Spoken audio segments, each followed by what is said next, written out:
Can I take this opportunity to express my opinion? Yes. Okay. First, we firmly oppose groundless campaign against China's religious policy. China is a multi-religious country. Protection of religious freedom is the basic national policy of China. Chinese citizens can freely choose and express their belief. It is protected by law. You can find it in Chinese constitution. I can give you some statistics to prove my opinion. There are more than 100 million religious people in China, and over 5,500 religious groups conduct activities in China. The Chinese government inputs 30 million yuan per year to build and repair religious places, such as mosques, temples, and churches. So I think it's convincing that religious freedom is protected in China. But however, 邪教 is not the same thing. 邪教, they distort the doctrine and make use of people's religious belief to carry out illegal activities. Chinese authority punishing these criminals according to law. And our purpose is to better protect normal activities and the right to religious belief. I believe in the world, there is no government could allow criminal crimes under the guise of religion. So, that's opinion. That's my opinion. Thank you. Maybe I missed it. Did you present yourself before? What? Where are you? Please. I'm with Chinese government. Okay. I'm from Beijing. Yes, thank you. So I will give the floor to Mr. Intervene to answer you. Thank you. I believe it's an important contribution as it was clarified by one of the speakers, but I want to clarify it myself. We do not pretend to give lessons to China. We are very well aware that even in the West, there are problems about religious liberty. Our institutions are not perfect, and particularly groups labeled as cults have been discriminated and persecuted for many years in European countries. There is a debate even in the United States in these very days because television series are questioning why incidents such as the one in Waco, really the police handled the situation according to the law.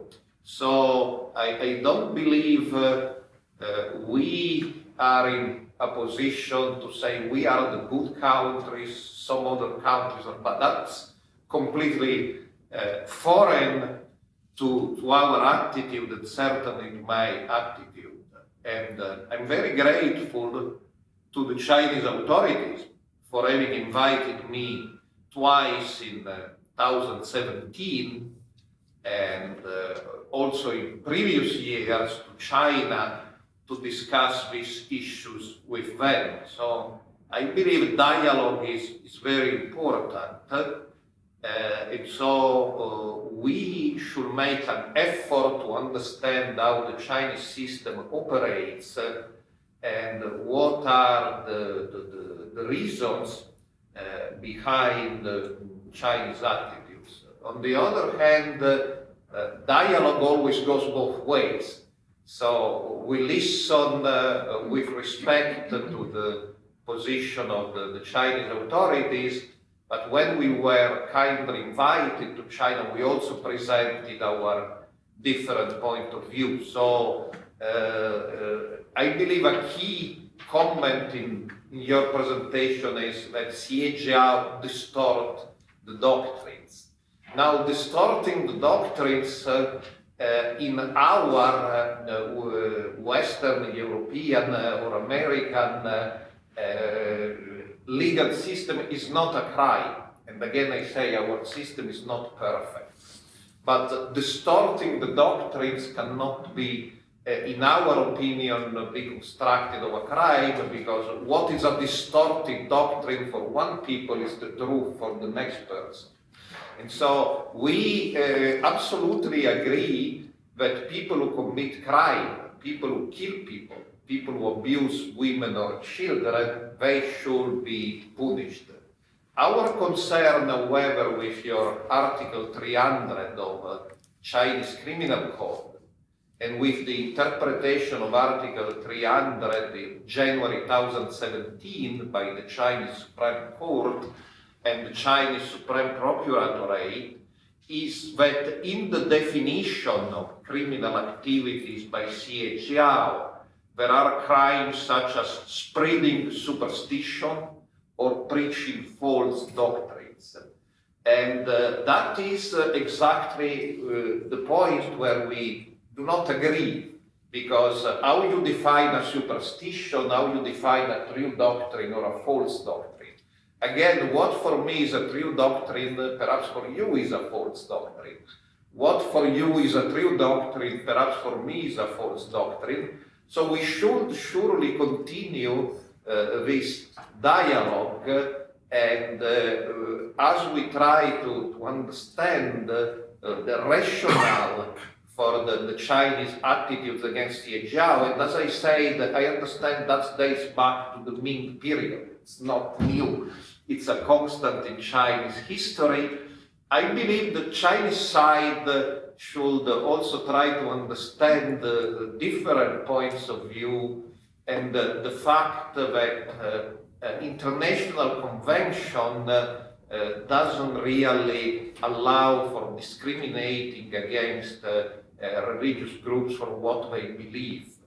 False teaching, distorted teachings, heterodox teaching. So, of course, common crimes should be punished, but nobody should be persecuted for simply believing something other people do not agree with. But again, I thank you for your intervention, and I hope that the dialogue can be continued during the next years.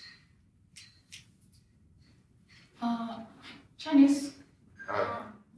Can you introduce yourself? Thank you.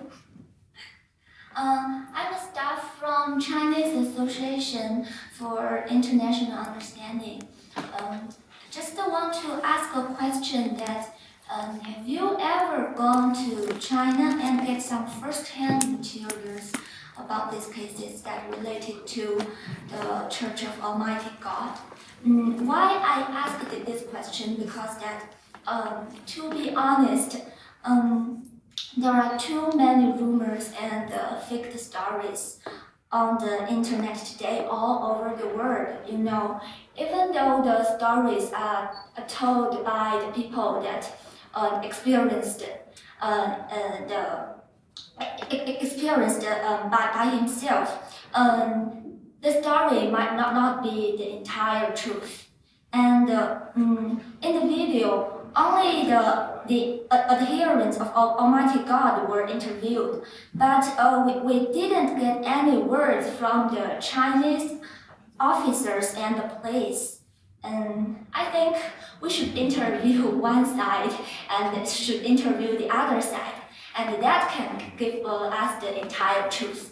And I also noted that the interviewees in the video, they dressed well, they looked their skin, the color of their skin looked light yellow, and they looked they are not working on the land, but as I know that that many adherents in China of the Almighty God, then they are usually Chinese farmers. So I think that I suggest you to prepare a trip to China and go and see and do some real investigations or surveys on the issues that you talked about.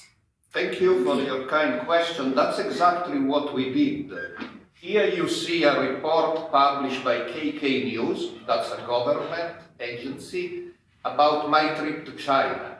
Yeah. I mean, I spent 8 days in Henan with the 610 office of the police.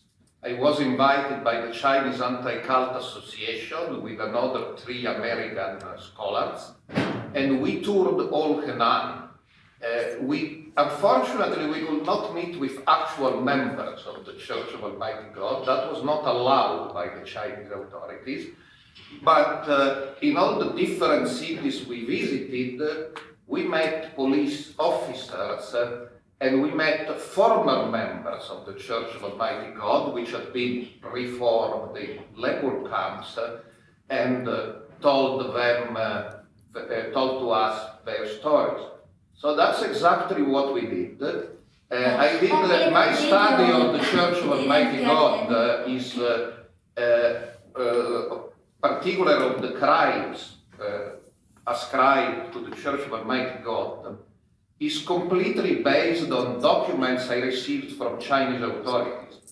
I didn't receive any documents on the McDonald's murder, for instance, by the Church of Almighty God. They don't have any documents about it. It was done by a different group. You can find there my article on the McDonald's murder, all the documents quoted there, documents I received from the Chinese authorities.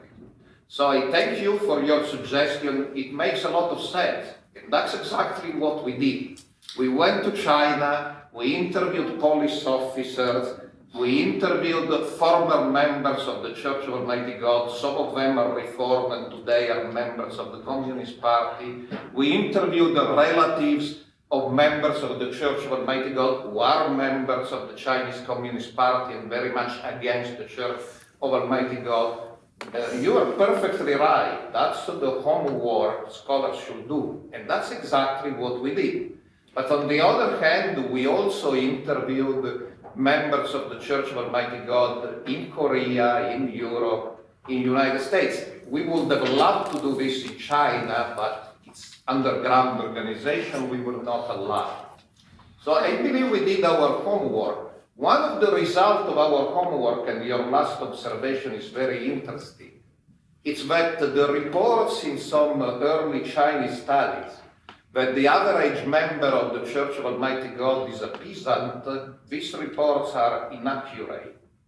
Statistically, the majority of the members of the Church of Almighty God are middle class. So it's not surprising that they don't look like peasants, because they are not peasants. That was reported in some of the very early studies of the Church of Almighty God written 6-7 years ago. But one of the interesting results of our studies, that's basically a mistake. Most members of the Church of Almighty God are middle class. They are not farmers. Yeah. I mean, next time, maybe you should put some officers' words in the video, and we hear from different sides, and we can totally know the entire truth from both sides. That's very good, but of course, this is an event presenting our point of view. When I went to an event in China, You see the picture, that was an event in Zhengzhou about the Church of Almighty God. I saw videos by the government against the Church of Almighty God. I didn't see any video in favor of the Church of Almighty God. I was not scandalized, that's normal. I go to an event organized by the government in China for criticizing the Church of Almighty God. I don't expect that they offer me a point of view criticizing the government. So that's more or less normal. If we proceed, I wanted to say something. No, it just that is the paradox. Then you are invited in the Chinese government is inviting you. They give only their version. So it's strange that you are now surprised that it's like another version. But the normal dealing is that everybody sits together and talks. But we cannot only expect that our truth is right. The dialogue usually exposes perhaps both sides in some ways. That there are some things, but the dialogue is the essential.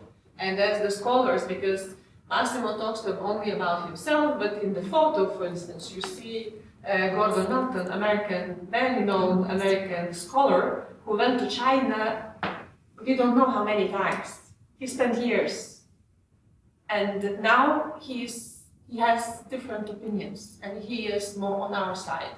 So it's clearly, there are things that is to be discovered. And just saying that everything is fine is not enough, because the facts, because when there is some accusation, it should be facts, but on the both sides, it's not only on one side. We cannot expect only the members of Almighty God to provide some proofs. I saw the people who are suffering from the traumas of the torture. I saw myself, and they're seeking healing because they're damaged, and it's not coming just like this because they just decided to be bad people. So it's very complicated. It's on the both sides. It's complicated, and it's dialogue, as I say, is the best thing to do. Just after I give you the floor, just to be very understand that this side event is not to criticize, it's not an attack, it's the way to open the dialogues, and we are here to open the dialogue and to find solution. So now I give you the floor. Okay. Sir, as I know, the Chinese judicial officers, including policemen, prosecutor, and judges, they will be responsible for their duty behaviors for life according to the law.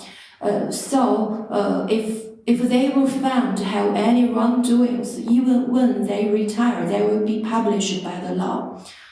So it obvious that they will not do illegal things such as torture their criminal suspect, beat them, or be rude to their suspect relatives.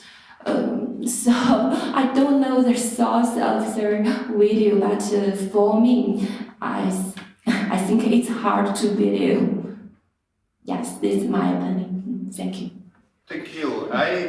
That gives me the opportunity to insist on the dialogue. Here you see this man is Professor Gordon Melton, a very well-known scholar from Baylor University in Texas. And he, as lecturer at Security University, the University of the Police in Beijing, discussing the Church of Almighty God. Now, of course, there are in China laws against torture. I'm an Italian. There are these laws also in Italy, but recently 6 policemen were sentenced to heavy jail penalties in Italy for torturing suspects.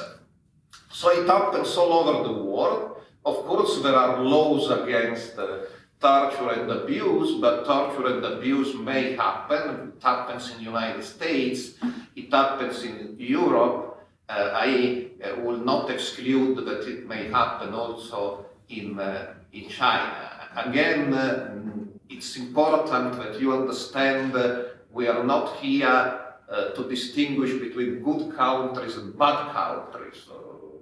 These abuses also exist in the United States and in Europe, but we listen to evidence to people who claim to have been tortured in China, and we believe their voices deserve to be heard. As for the laws, that's exactly the problem. And that's what makes this dialogue fruitful and interesting.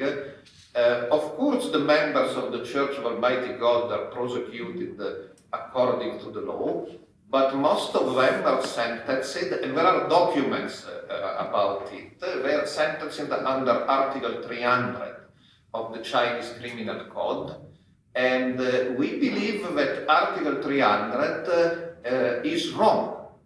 It's a law incriminating activities on behalf of certain religions labeled as CHR.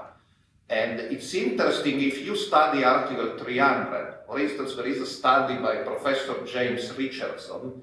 He's an eminent scholar of law, and that he is an eminent scholar of law has been recognized by the Chinese authorities. They have invited him repeatedly to lecture in China, including in the Security University in Beijing, and he studied Article 300 and concluded Article 300 punishes people simply for being active or doing missionary activities on behalf of certain religions or cults, okay, CHR.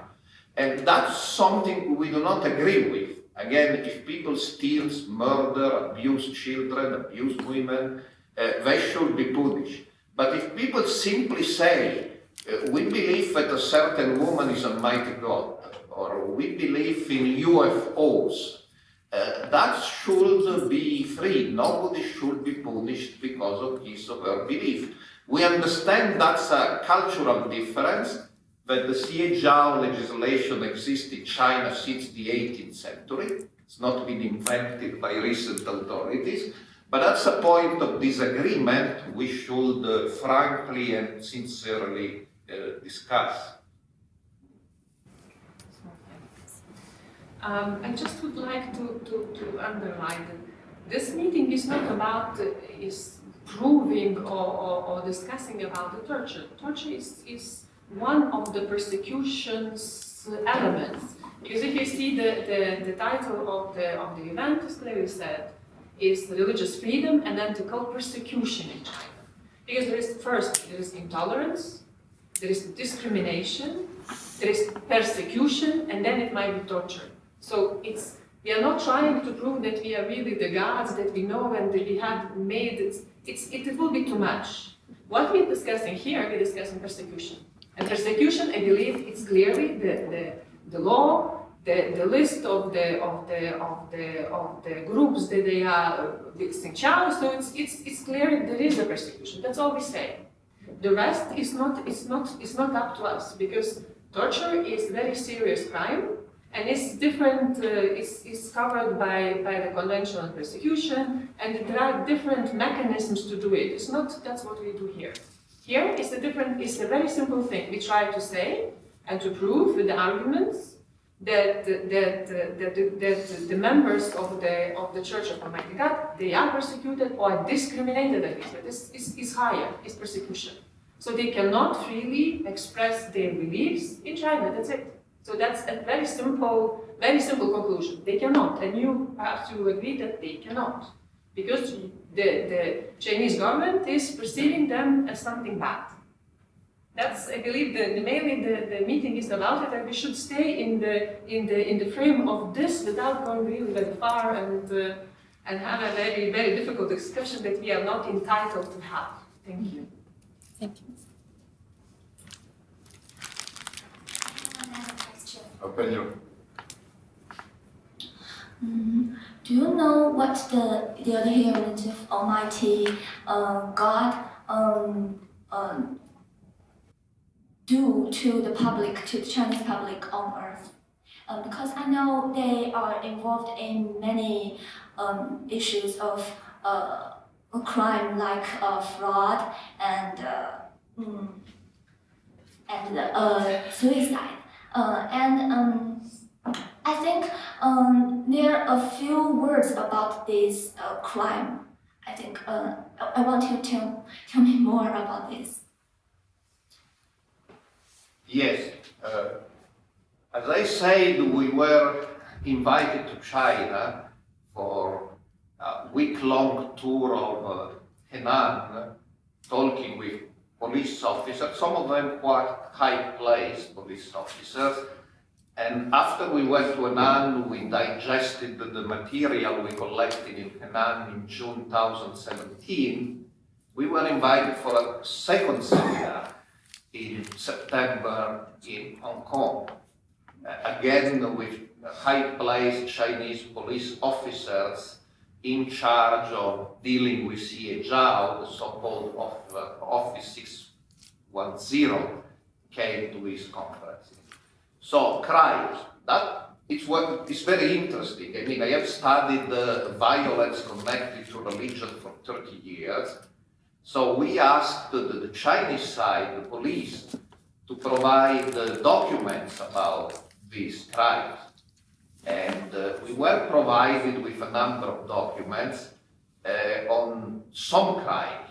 On other crimes, we were told there are no documents, because they are too old, the documents have disappeared, or all the procedure was not done in writing. So, very shortly, there are 4 main incidents we have received documents about. Number 1, the McDonald's murder. 2014 in Sichuan, you will find my study on the table. It was a different group who used the name Almighty God, but recognized a different Almighty God, not the same person this group recognizes as Almighty God. Number 2, there was the case of a boy whose eyes were gouged out in Shaanxi, and documents from Chinese sources, because Almighty God said we have nothing to do, so they don't have documents about it, were studied by another scholar who was invited to both trips to China, Professor Holly Fogg. She teaches in Washington State in the US.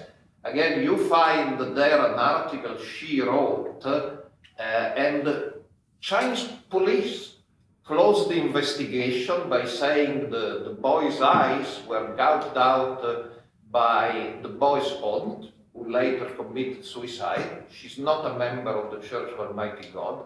And only after 1 year, after the McDonald's case, some Chinese media started involving the Church of Almighty God, but that's not what the documents say. Case number 3, riots in 2012 about the prediction of the end of the world in 2012. Yes, there were riots in China. Yes, many Chinese believe the so-called Maya prophecy that the world will end in 2012. Perhaps in these riots there were some members of the Church of Almighty God, but the Church of Almighty God as an organization issued documents that this belief was false. And that makes sense, as I know the theology of the Church of Almighty God. I've studied it quite in depth. The Church of Almighty God does not believe in the end of the world. In 2012 or in any other date, it believes the world will be transformed in a better world, but will not be destroyed.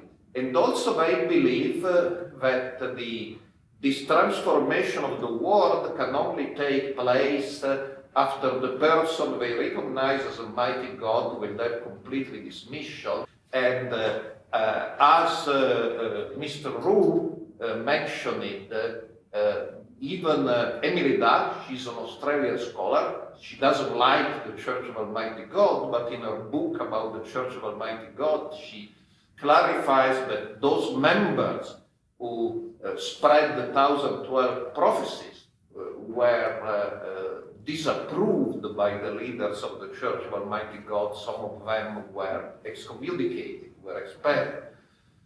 Number 4, in 2002, 16 years ago, some pastors of a Christian church called the China Gospel Fellowship claimed to have been kidnapped by Church of Almighty God for purposes of conversion.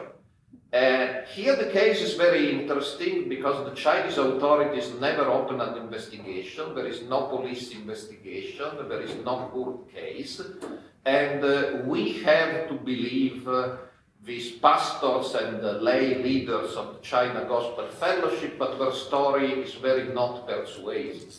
And again, you will find an issue of a scholarly journal with an article I wrote based on the existing documents, which are not police documents because police never investigate this case, are documents by this Christian group, and these documents are not very convincing. Very good for a novel. Actually, 2 novels were written in this case, but novels are one case and the reality is something different.